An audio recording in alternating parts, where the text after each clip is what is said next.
प्रश्न का उत्तर, जब हमसे कोई समाधान नहीं होता ना तो हम भगवान इन पे ही छोड़ देते हैं, आप जानो और आपका काम जाने। फिर कभी कभी भगवान हमारे सपने में आके समाधान देख के चले जाते हैं। आज रामनवमी के पावन पर्व में मैंने ये भगवान से समाधान पाया। आज एक चीज और हुई मेरे साथ, जो पहली बार हुई, और वो ये थी, आज मैंने खुली आंखों में एक सपना सा देखा।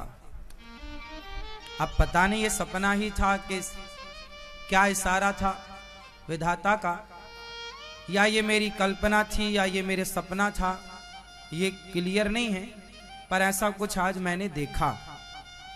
कहो तो सुना दूं। आज मैंने देखा, हम एक भजन गाते हैं ना, आप लोगों को आज भी गाएंगे। भक्तो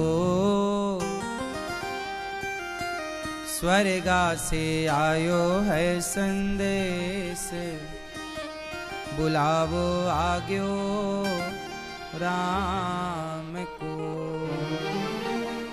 ये भजन आप लोगों को याद भी हो गया होगा, सुना है आप लोगों ने? नहीं? जब आदमी मरने लगता है ना तो 1 मिनट की मोहलत मांगता है। जरा कल्पना करो, इमेजिन करो कि आप की मृत्यु सामने है और आपके पास सिर्फ 1 मिनट बचा है। तो मैं सभी से पूछूंगा कि जब आपके पास सिर्फ 1 मिनट बचेगा अंत का, तो आप उस 1 मिनट में क्या करोगे? जब आपके पास पूरी जिंदगी आप जी लेंगे और केवल 1 मिनट बचा होगा आखिरी का, तो आप 1 मिनट में क्या करेंगे? आखिरी 1 मिनट में क्या कहेंगे?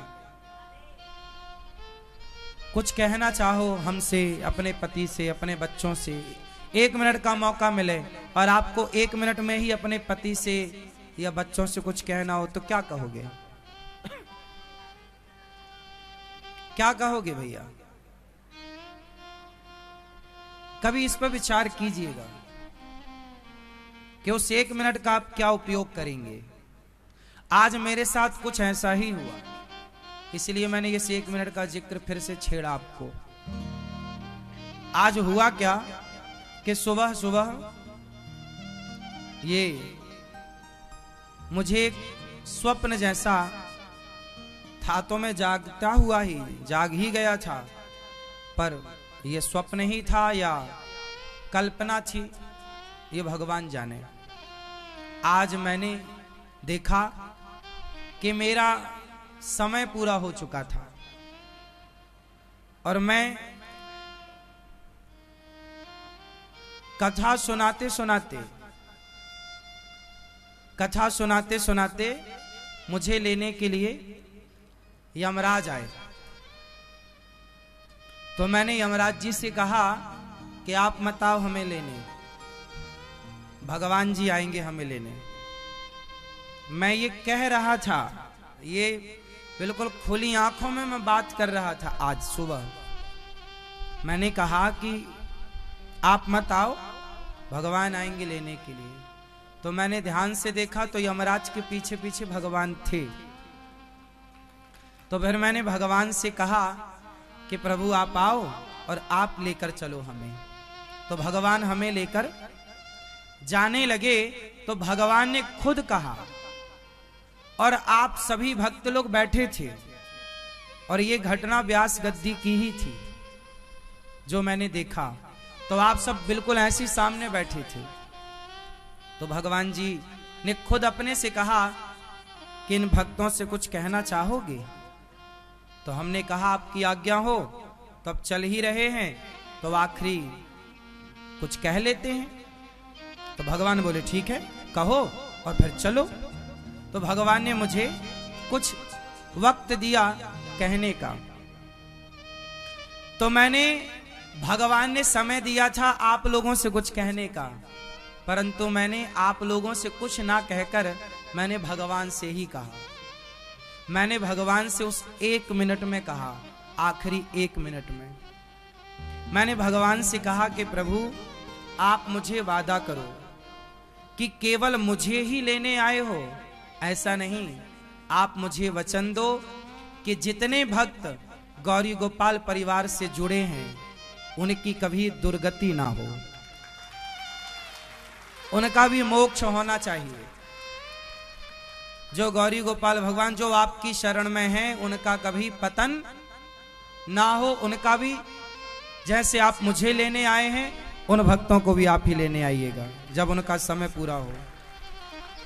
उनका भी उद्धार होना चाहिए, क्योंकि वो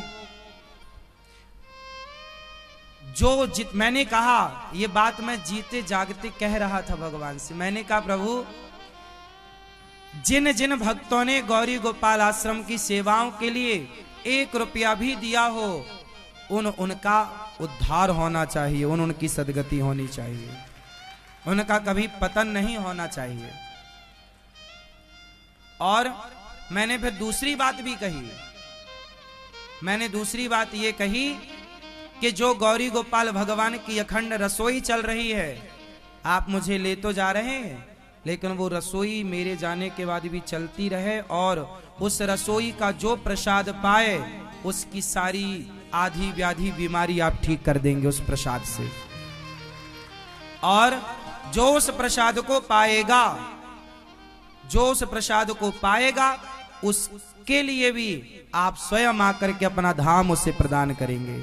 आप उसको भी, जो प्रसाद के आश्रित है, जो कभी पूजा पाठ नहीं कर पाया पर गौरी गोपाल भगवान का प्रसाद रसोई का पाया है, तो उसकी बीमारियां भी ठीक हो, उसका दुख भी ठीक हो और उसकी दुर्गति भी कभी ना हो, उसका परम पद हो। जैसे आप हमें लेकर चल रहे हैं, ऐसे उन सभी भक्तों का भी कल्याण हो। तो मैंने ये बात भगवान से आज की, तो भगवान ने कहा ठीक है। अब भगवान ने ठीक कहा, इसके बाद फिर वहीं हम वहीं आप। अब वो सपना था, सच था, क्या था क्या नहीं था, राम जाने। लेकिन एक बात स्पष्ट है, ये मुझे पूर्ण विश्वास है कि गौरी गोपाल भगवान की इस रसोई में, गौरी गोपाल भगवान की शरण में जितने भक्त हैं उनका कभी पतन नहीं हो सकता, उनकी कभी दुर्गति नहीं होगी। नमे भक्त्या प्रणश्यति, भक्त जो भगवान की शरण में है उनका कभी पतन नहीं होगा। और आप लोगों को इस बात की अब खुशी मनानी चाहिए कि अब आप लोग अपनी फिक्र भले ना करो, पर यह दास है आपके बारे में भगवान से अर्जी लगाने वाला, प्रार्थना करने वाला। आप सब निश्चिंत रहिएगा, केवल भगवान का नाम लेकर भगवान से प्रेम करते रहिएगा, काम पूरे कीजिएगा, अपने कार्य जो भी आपके हैं, पर कार्य करते हुए भगवान का स्मरण बनाए रखिएगा, भगवान का स्मरण बनाए रखिएगा। भगवान कहते हैं जो मेरे आश्रित है उसका कभी पतन हो ही नहीं सकता, उसका कभी पतन होगा ही नहीं। तो भगवान के आश्रित ही रहना है। बोलो हे श्रीमन नारायण, मैं आपको कभी भूलूं नहीं।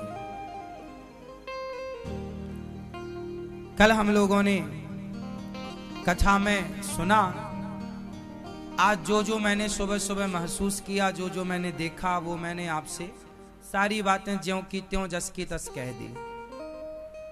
जो मुझे लगता है, जो मुझे दिखता है, वो मैं आपको सुना देता हूं। हमारे तो परिवार भी आप हैं, रिश्तेदार भी आप हैं, गौरी गोपाल परिवार ही है सब कुछ, तो आप ही हैं।